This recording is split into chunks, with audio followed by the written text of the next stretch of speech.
On est à quelques jours de Pessah et on peut se poser la question, quel est le message que l'on peut retirer, que l'on peut comprendre du fait que pour naître en tant que peuple, pour que se réalise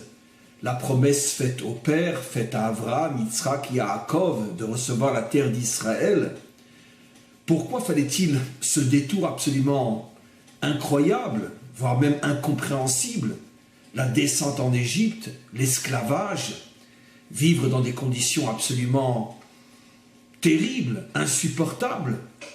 et puis à partir donc de cette obscurité, de cette souffrance, naître en tant que peuple et se diriger vers la terre d'Israël, pour qu'enfin puisse se réaliser la promesse que Dieu avait faite au Père. Alors pourquoi? Il y a ici un message extraordinaire qui en vérité concerne chacun d'entre nous, chaque homme, chaque femme, chaque individu et bien évidemment chaque communauté, chaque peuple, chaque nation. Il est absolument impossible dans ce monde d'atteindre de grandes choses, de réaliser de grandes choses sans passer au préalable par des moments difficiles, en traversant des épreuves, des souffrances, en se retrouvant dans l'obscurité, parce que il est absolument inconcevable d'atteindre directement ce qui est grand, ce qui est fort, ce qui est vrai. Le chemin qui mène à ce qui est grand, ce qui est fort, ce qui est vrai, est toujours un chemin qui nous fait traverser exactement le contraire. La petitesse, l'exil, la souffrance, les épreuves, le mensonge. Et c'est précisément en passant par le contraire de ce que l'on cherche à atteindre que finalement, si on arrive à surmonter ce contraire, si on arrive à ne pas sombrer à l'intérieur de ce contraire, c'est à ce moment-là qu'on mérite de recevoir ce que le Maître du monde veut nous donner. Et donc c'est un message qui est très important. Dieu promet au Père que nous aurons la terre d'Israël.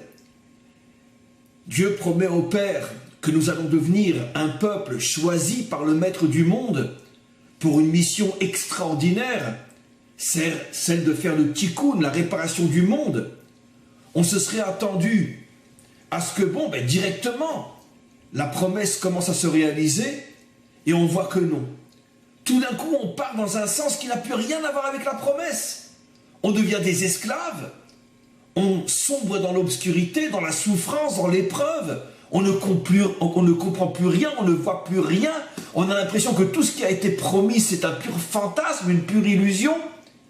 Et c'est précisément en passant par ce chemin contraire que l'on va pouvoir atteindre ce qui avait été promis. Et donc chacun d'entre nous doit comprendre qu'à partir du moment où tu décides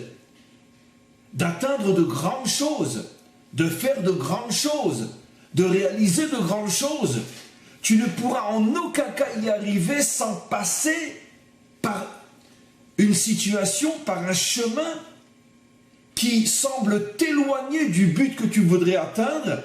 parce que justement, cette situation contraire va t'obliger à dévoiler en toi des forces extraordinaires sans lesquelles, de toute manière, tu ne pourras jamais atteindre le but que tu t'es fixé. Donc, en te battant contre l'épreuve, contre la difficulté, contre l'obscurité, tu dévoiles en toi des forces qui étaient complètement cachées, et c'est en dévoilant ces forces que tu te crées finalement les outils qui vont te permettre d'atteindre ce qui était complètement inaccessible avec les forces que tu avais avant l'épreuve, parce que toute grande chose, tout ce qui correspond véritablement à la lumière, au vrai, à l'authentique, nous demande de dévoiler des forces qui sont beaucoup plus grandes que celles que nous avons au quotidien, et ces forces-là ne peuvent se dévoiler qu'en surmontant les difficultés et les épreuves. Voilà le message que nous comprenons de cette descente dans l'exil, dans l'esclavage, pour finalement naître en tant que peuple juif et atteindre la terre d'Israël.